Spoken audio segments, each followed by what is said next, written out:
Scientists are engaged in anatomizing the corpse of the universe.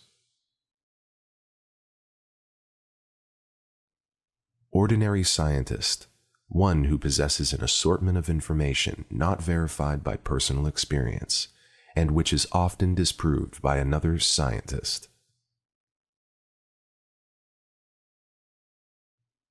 To discover not more and more things, but the truth or real relation of things, is what distinguishes men from the animals.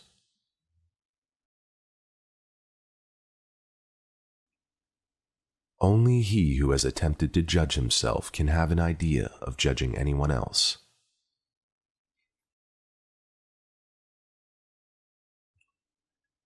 True artists are the antenna of nature. Coming nature casts its artist before it.